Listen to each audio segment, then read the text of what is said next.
Honestly, Dave, though, mate, you can never have enough helicopters. Ever since the beginning of the personal computer revolution, there have been those out there who believe that the only reason we're encouraged to have any kind of internet-connected device in our homes is so that everything we do can be reported to a higher power. I mean, the way I feel about it is like, yes, probably. Like, the CIA would have thought, oh, Jesus Christ, isn't it awesome? Like, we don't have to do any spying anymore. Everyone's just spying on themselves for us. But, like, most of the time, they just don't care. They're, like, hunting terrorists and like, arms smugglers and I don't know what else, but like proper kids. They don't care about you and your little life. Not the CIA, the NSA, GCHQ, the spies, the Five Eyes. If you're wondering what's going on here and you knew Dave wrote this, I'm reading it. The problem with any technology-based conspiracy theory is that by and large, the majority of people who actually use any sort of computer on a daily basis have very little knowledge about how they work. Some argue that this doesn't really matter. After all, there are an estimated 2 billion cars driving around the surface of the planet. How many of them are being driven by people who really know how they work? Very few. Very, very few. The problem with this particular argument is that the two things aren't really comparable. If you told a non-mechanically minded friend that while they slept, their car was sneaking into the house, taking photographs of them in bed and then sharing them with everybody in the local pub, they could very easily and conclusively prove that that wasn't true. When it comes to the world of computers, things change so quickly and so unexpectedly that unless you're prepared to dedicate your entire life to staying on top of every technological development, it becomes very difficult to know what is possible and what isn't. Yeah, scary. And it's scary, to know, when you find out something you don't know and you're like, how the did I not know this? Like, if you ever doubt about how terrifying this is, just go and Wikipedia Pegasus and have a good time about you're never having privacy again. This is part of the reason why tech industry conspiracy theories can spread so quickly. The other part of the reason, which is perhaps more important, is that big tech companies are so often caught out doing things they shouldn't be, that the majority of us have developed I wouldn't put it past them attitude to all of them. In today's episode, we're going to take a look at some of the more bizarre conspiracy theories plaguing the tech world. Some of these are ridiculous, some of them are more believable, and one or two of them might just turn out to be true. But not this first one. Bill Gates and the COVID-19 5G conspiracy. This is just one of the most wild ass, really now? Conspiracy theories? This is one that is just for dumb people. There are some where it's okay, you don't have to be dumb to believe this, but this one you really do. I'm calling them foolish. Just before we continue with today's video, I got a brand new sponsor for you, and that would be Squarespace. No, obviously it's not a brand new sponsor. Squarespace. Long-time friends, long-time supporter of this channel and all my channels. Show them some love. I do wonder, who in the audience who has a website or wants to build a website hasn't used Squarespace, because it feels like I've talked about it so much that you'd have to be insane not to. And you would be insane because Squarespace make it incredibly easy. They have all these templates, and what you do is you just choose one. I did this myself, made my own website using it. You go and you choose one, you're like, I like the look of that.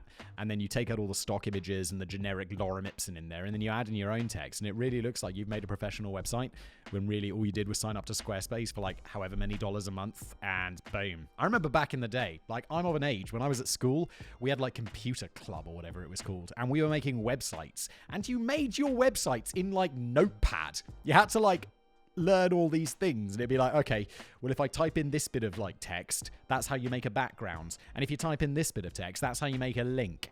And the websites looked horrible, and they took hours. And then anyone making a website, it would be yo, you want a website you're a big company or something? You'd have to pay someone. It must have been tens of thousands of pounds or dollars or whatever to make a website. And it probably still looked shite. But with Squarespace, you pay however much a month. It's not very expensive. And boom, you got a template. You got the Fluid Engine, which is their editor, which allows you to move everything around. It's ridiculously easy. And look, other stuff you can do. You can sell stuff. That wasn't even possible. When I was in Computer Club, I don't think anyone sold anything on the internet because people were that's not what it's for. It's for information. Should be free. Fortunately, capitalism got a hold of it and, ruined that dream, except for Wikipedia. Awesome communist Wikipedia. Love it. What are we talking about? Squarespace. Yes, this is an ad read, not a regular part of the video. I apologize.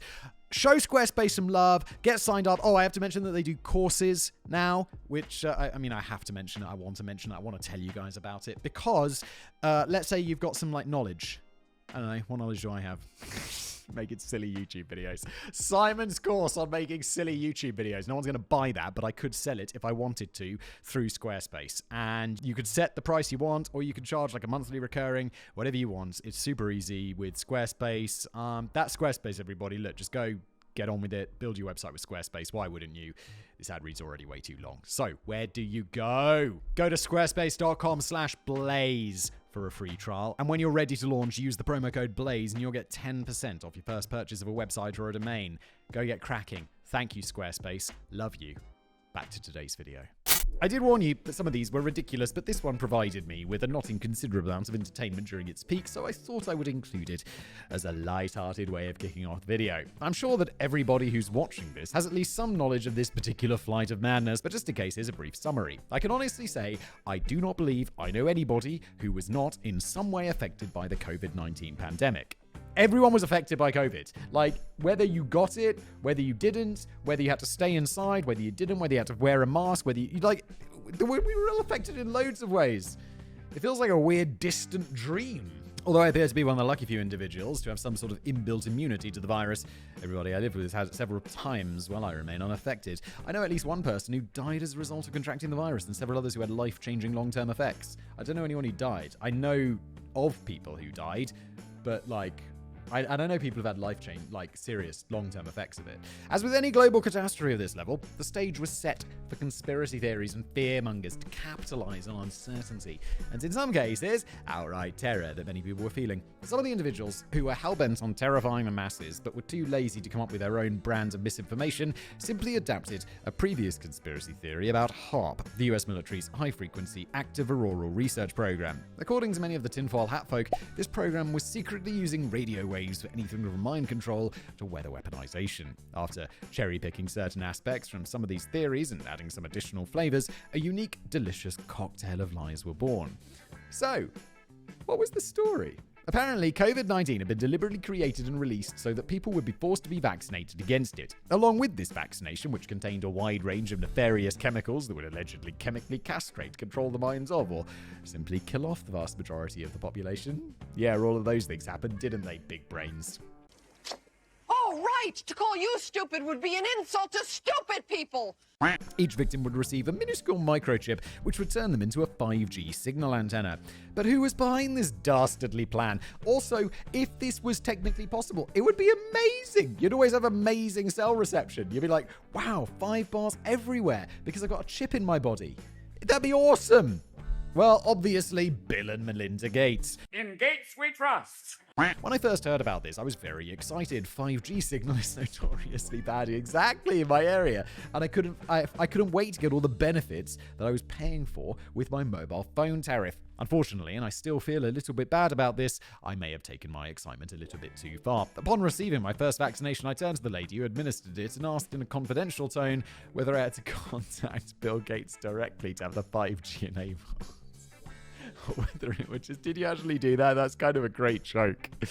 While several people waiting nearby laughed, one elderly couple got to their feet, muttered something about the online article being correct, and left the building. Oh my God. Dave, you just killed those old people. The vaccination lady was not amused. Shockingly, although I have stayed up to date with all my vaccinations, my 5G signal has yet to improve. Not only that, Bill has refused to answer any of my emails on the subject and has blocked me on social media. What a dick. My God! Let's go take a dump in his pool! Although the fact that he blocked you, I don't know if this is true, but if he did block you on social media, it means that Bill Gates saw you. What are the odds? Call me a skeptic, but I'm starting to think that the entire thing was bullshit. Are your smart devices spying on you? I'm sure almost everybody watching this has experienced something similar to the following. You're sitting at home talking to your significant other about a potential new purchase. 10 minutes later, you pick up your phone and begin browsing the internet only to find there is an advert for the product that you're discussing. Instead of clicking on that advert and learning more, you immediately fall back down a rabbit hole into online discussions as to whether or not your mobile phone, smart speaker, or television is listening to you and sending you targeted ads. Completely bugged. Years ago, I read an article about this and I decided to test it out. So I talked to my wife about it and we were like, I can't remember what it was. It was some random thing that we'd never think of purchasing, that we'd never have brought up. And we were just like, let's occasionally just mention it, just around the house, around our phones and stuff, and see if it sounds like crazy now. Just see if it comes up, just see if this actually happens. Never did. Never got any adverts for it. So, no, I don't think this is true. Who the ass you? At first glance, the evidence is quite compelling. You don't have to look far online for anecdotes such as this one, written by Cocky Rooster on Reddit. Hello, Cocky Rooster. Okay, it's Facebook. My wife and I did a test with my S8 Plus, it's a phone. We discussed buying a motorcycle. Never spoken or searched before and have no interest in one. Today on Facebook, I got an ad for a toy motorcycle in my feed. Never seen it before. You can find similar posts about Amazon's Alexa, Apple's HomePod, Facebook's Portal, if that's still a thing. Never even heard of that, etc. So, are your smart devices actually spying on you? Dude, something drives me nuts right now. My son's name is similar. You could say it like similar to Siri. His name isn't Siri, but it's not close.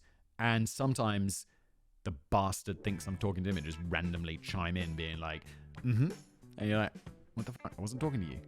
Go away. Okay,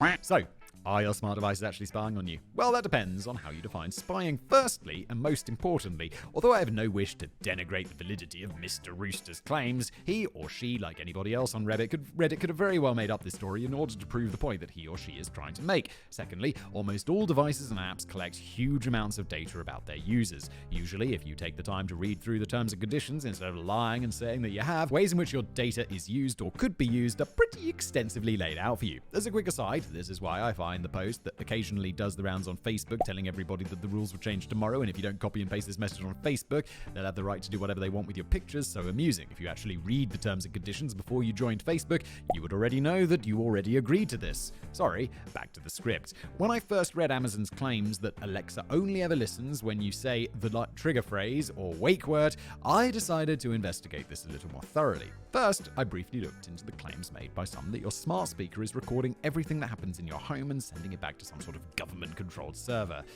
There's no. And I mean, maybe if you're a terrorist. Nah, I'm totally kidding. I'm diffusing the tension with humor. What tension? There's tension? So is this even possible? Well, technically, yes. However, according to one estimation that I found online, more than 100 million Amazon Alexa devices are currently active in the world. Incidentally, I don't find this too difficult to believe. After all, I have 8 of them in my house. I don't know why I'm shocked about that. I'm on the HomePods. There are HomePods everywhere. Now, I'm not going to get into the specific numbers on this, partly because I don't think anybody would be interested, and partly because I don't want to. But even if the audio underwent a huge amount of compression, the bandwidth required to constantly stream audio from 100 million devices would be astronomical. People would notice. At this point, you may well be thinking something along the lines of, Dave, that's not what you said you were looking into. You said you were investigating whether or not Echo devices were only activated by the assigned wake word. If you were indeed thinking that, then the answer is calm down, I'm getting to it. All right, let's everybody just calm the fuck down. As many of the nerds among you will know, there exists certain software which allows you to scrutinize all traffic from devices connected to a specific network. Being a retired nerd myself, I downloaded a piece of this software. I'll not include the actual name of the program because it's often associated with, shall we say, less than legal activities. However, it rhymes with Firelark. I have no idea what this is. Using the software, and almost doubling the time I would usually spend on a Brainblaze project, I set up a wireless network, connected one of my Amazon Echo devices to it, and monitored its traffic. I wish I could say something like the results of this testing would blow your mind, but they won't. Over the 12-hour period, apart from when the device was activated, being used to play music, stream the news, answering questions, etc., there was very little outgoing traffic at all, certainly not enough to indicate that the device was sending huge encrypted audio files. I suppose I should add here that in the scheme of things, this was a particularly small-scale investigation using only one smart speaker device. Whether or not different results would be produced if I tested an Apple HomePod or Facebook Portal. Is Facebook Portal really a thing? I've genuinely never heard of that. Something I can't answer because I don't own these. Of course, if anybody wants to send me one, then I'd have to carry out the testing. To sum up this rather rambling entry, yes, all of your smart devices are sharing a certain amount of information about you, but not nearly as much as some people would have you believe. Personally, I wish Amazon was better at targeting their advertisement. Is fucking Bezos. Not so long ago, I ordered a new vacuum cleaner from their wonderful site. Ever since then, my recommended product list has contained at least 2 vacuum cleaners. I know the basement gets dirty, but the likelihood of anyone wanting to buy a new vacuum cleaner 2 days after taking delivery of one suggests that they either don't have much faith in the products they are selling, or the product recommendation algorithm could use some work. I don't know. I just recently bought 2 vacuum cleaners because I bought one. Like one of those, it's by that Dyson company. They're like these wireless ones. They've got a name. They're called like V8s or something. something like that. I bought one of those and I was like, this is amazing. But I didn't like taking it upstairs when my kids spilled something upstairs. So I'm like, let's get another one of those. Let's get another vacuum cleaner. Lazy bastard! You forget you have legs! Elon Musk intentionally breaking Twitter. I imagine that one of the very real problems of being able to afford to do exactly what you want when you want is that you quickly run out of things to do.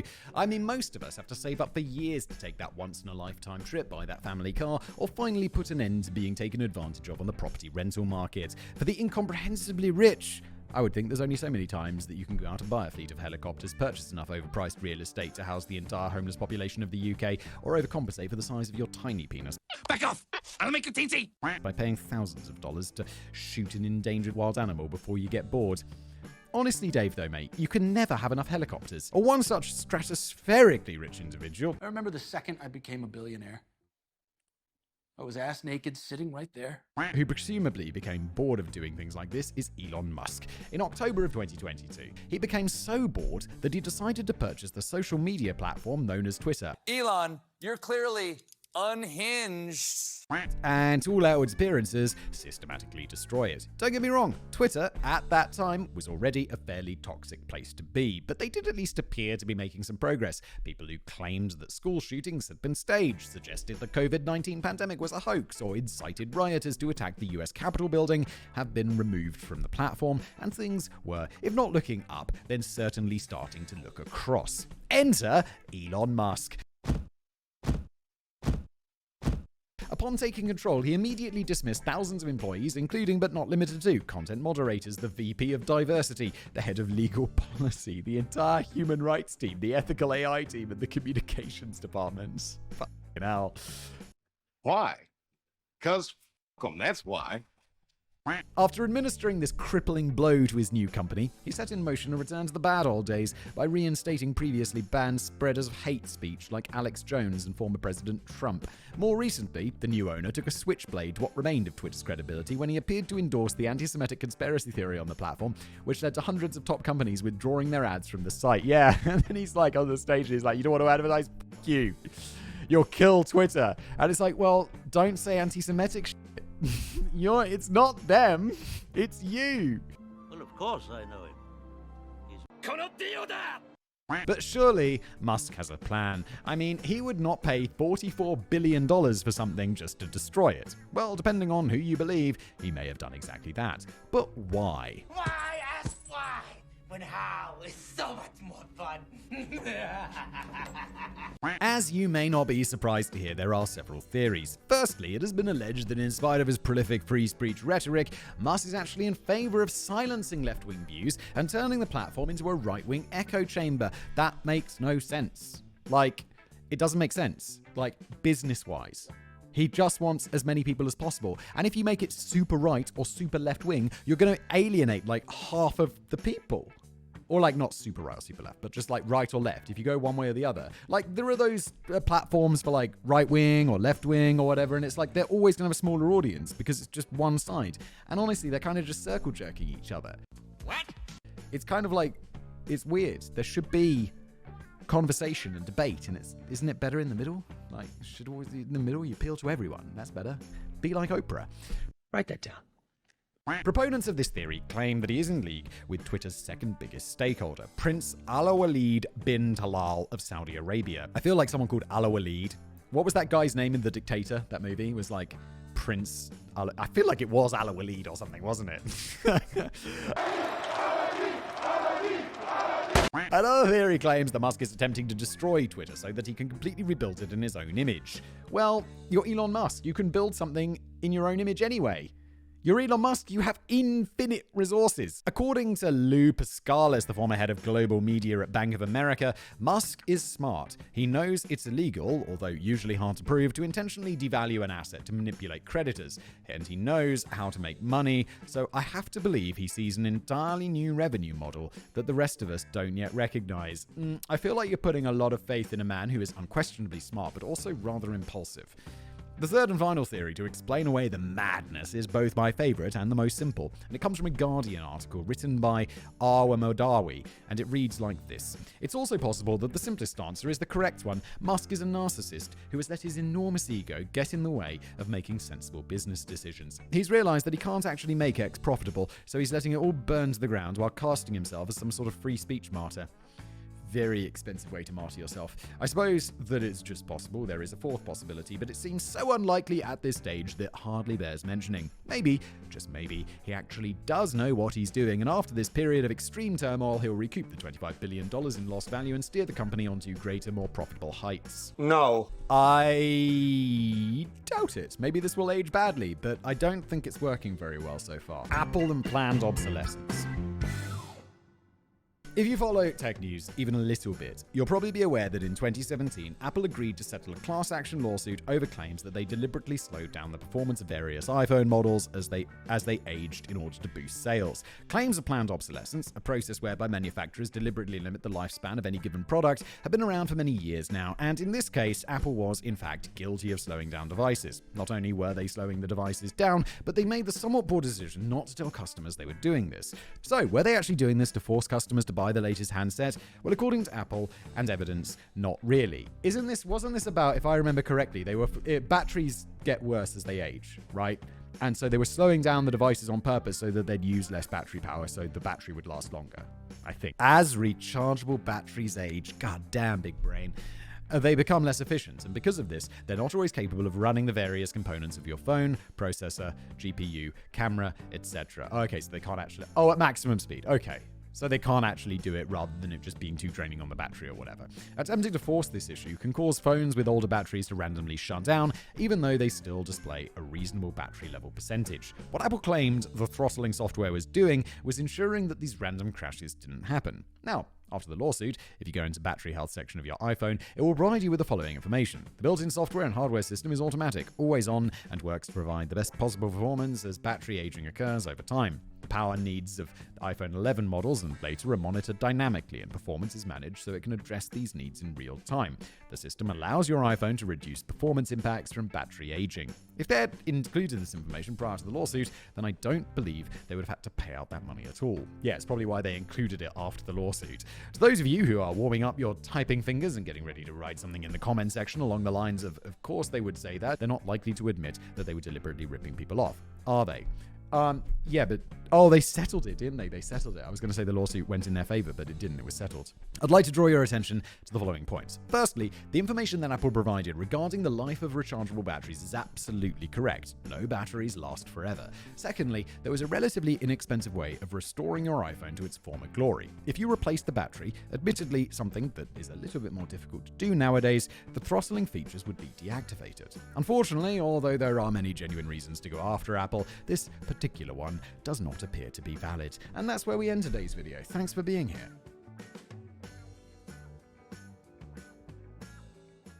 Don't say anti-Semitic shit. It's not them. It's you.